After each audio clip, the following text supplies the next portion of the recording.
رات کو میں بیبے کی چارپائی پہ بیٹھا تھا اور مجھے دیکھ دیکھ کے نہال ہو رہی تھی، جیسے مالک قربانی سے پہلے بکرے کو دیکھ دیکھ کے نہال ہوتا ہے۔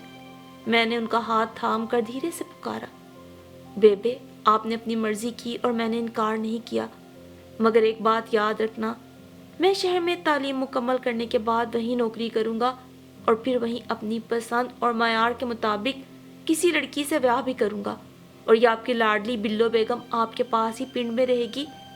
نکاح پر جانے سے پہلے آپ اسے میری شرط سمجھ لیں، میں نے حتمی لہجے میں کہا۔ اچھا شیرے پتر، بات کی بعد میں، مجھے پتا ہے میری دھیرانی اتنے بھاگوں اور گنوں والی ہے کہ تو شہر اور شہر کی کڑیوں کو بھول جائے گا۔ بھرام منظور نے سارے پنڈ کی مخالفت مول لے کر صرف اور صرف بلو کو اس لیے پڑھایا کہ تجھے یہ نہ لگے کہ تیری بیوی پڑھی لکھی نہیں۔ بیبے کے لہجے میں پیار اور مان ہی مان تھا۔ ہاں، آئی بڑی کوکب خواجہ کی جانشین، اور بھاگوان تو ایسی کہ کھڑی دھان کی فصل کو ہاتھ لگاتی ہے تو وہ سونے کی ہو جائے، اور زیادہ سے زیادہ پنڈ کے 3rd کلاس اسکول سے 10 جماعتیں پڑھائی ہوں گی، اور اماں تو ایسے جتا رہی ہے جیسے PhD ہولڈر ہو۔ میں جل کے دل میں سوچتا رہا، اور پھر نکاح کا دن آ گیا۔ سارا گھر نارنجی برقی کمکموں سے روشن تھا، بس میرے دل میں مستقل لوڈ شیڈنگ تھی۔ یہ سارا ہفتہ میں نے یہی سوچتے گزارا کہ جانے بلو بیگم کیسی ہوگی، کیسے ہنستی ہوگی، کیسے چلتی ہوگی، کیسے بولتی ہوگی۔ رنگ تو اس کا گورا چٹا تھا، مگر اللہ جانے موٹاپے میں کوئی کمی ہوئی یا گزرتے وقت کے ساتھ ساتھ اضافہ، اور اس سے آگے میں سوچ ہی نہ پاتا تھا۔ میری غیر موجودگی میں تو موصوفہ ہفتے کے 5 دن اپنی بوا کے گھر ہی پائی جاتی تھی، مگر میرے آنے پر گھر میں پردے کی بوبو بن کے بیٹھ جاتی تھی، کیونکہ پنڈ میں مانگ سے پردہ کیا جاتا ہے، اور میں نے کبھی اس کے چھپنے یا نہ آنے کا نوٹس بھی نہیں لیا تھا، اور لیتا بھی کیوں؟ میں تو شہری شہزادہ تھا جسے بیبے نے ممتا اور مجبوری کے ٹونے سے بلو جیسی گنوار دیہاتن کے پلو سے باندھ دیا تھا۔ بے شیرے، تو ابھی تک تیار نہیں ہوا؟ برات جانے والی ہے اور تو ابھی تک اجڑا بیٹھا ہے۔ نچھی اپا اپنے کسی لال پیلے کو چارپائیوں کے نیچے ڈھونڈتے ڈھونڈتے مجھے بھی ڈانٹ رہی تھی۔ بس آپا تیار ہو رہا ہوں۔ پھر تھوڑی دیر بعد میں آف وائٹ شیروانی جس پر میرون کورے دبکے کا کام تھا، اس کے ساتھ ملتانی خصے اور میرون اور آف وائٹ پگڑی جو ابا نے بطور خاص لاہور سے منگوائی تھی پہنے تیار ہوا کھڑا تھا۔ یہ سارا تماشا دیکھنے کے لیے میں نے لاہور سے اپنے کسی دوست کو بلانے کی غلطی نہیں کی تھی، اور 2 ہفتے کی چھٹی کو بیبے کی بیماری کے کھاتے میں ڈال دیا تھا، حتیٰ کہ اپنے بیسٹ فرینڈ نوفل کو بھی نہیں بلایا۔ چاروں طرف بھڑکتے چمکتے کپڑوں والی عورتیں، روتے لڑتے بچے اور قلب زدہ مردوں کا جمع غفیر جمع تھا، اور میں سب کے درمیان تماشا دکھانے والے بندر کی طرح کھڑا تھا۔ ساریا پائیں حلق پھاڑ پھاڑ کے، دیساں دا راجا، میرے بابل دا پیارا، امڑی دے دل دا سہارا، اپنے آفت قیامت قسم کے بچوں کے ہوتے ہوئے اور اکلوتے اور چہیتے ویر کے بیاہ کی خوشی میں وہ شاید آگے گانا بھول گئی تھی، اور مسلسل اسی ایک لائن کی گردان میرے دل و دماغ پہ ہتھوڑے برسا رہی تھی۔ اس طرح کے بے ہنگم اور بے تحاشا شور میں سب دروازے کی دہلیز تک پہنچ گئے۔ بیبے نے ماتھا چوم کر صدقہ دیا اور میں گھر سے باہر نکلا، مگر ہائے یہ کیا، اب کے سارے تماشے کے بعد اس کی بھی ضرورت تھی۔ میں نے آنکھیں پھاڑتے ہوئے سامنے کے دل فریب منظر کو دیکھا۔ گھوڑی چڑھیا گانا صرف گانے کی حد تک نہیں تھا، بلکہ حقیقتاً دروازے پہ ایک سفید گھوڑی گوٹے والے لال دوپٹے اوڑھے کھڑی تھی، اور شاید میرا ہی انتظار کر رہی تھی۔ ابا، یہ 2 گلیاں آگے جانا ہے، میں گھوڑی دیکھ کے بدکا۔ رسم ہے سالے صاحب جی، نبھانی تو پڑے گی، بڑے بہنوئی نے مزہ لیتے ہوئے مسکراتے ہوئے کہا۔ ان سارے لوگوں کو جنہیں میں اپنے شہری بابو ہونے کے زوم میں کبھی لفٹ نہیں کراتا تھا، انہیں میری اس درگت پہ دلی خوشی ہو رہی تھی، اور بالآخر مرتا کیا نہ کرتا کہ مصداق اس گھوڑی پہ سوار ہونا پڑا، اور مجھے 100% یقین تھا کہ میں اس گھوڑی پہ سوار ایک سجا بنا گدھا لگ رہا ہوں۔ 2 گلیوں کا فاصلہ آدھے گھنٹے میں طے ہوا، کیونکہ ماسیوں، چاچیوں، تائیوں، مامیوں کے گبھرو جوان پتروں نے لڈیاں ڈال ڈال کر سارے پنڈ کی دھرتی کو ہلا کے رکھا ہوا تھا۔ گھوڑی پر بیٹھے بیٹھے جب میں زیر لب استغفر اللہ کا ورد کر رہا تھا تو ایک اچھوتا خیال میرے ذہن میں آیا کہ کاش یہ گھوڑی مجھے بھگا کر بلو کی پہنچ سے کہیں دور لے جائے۔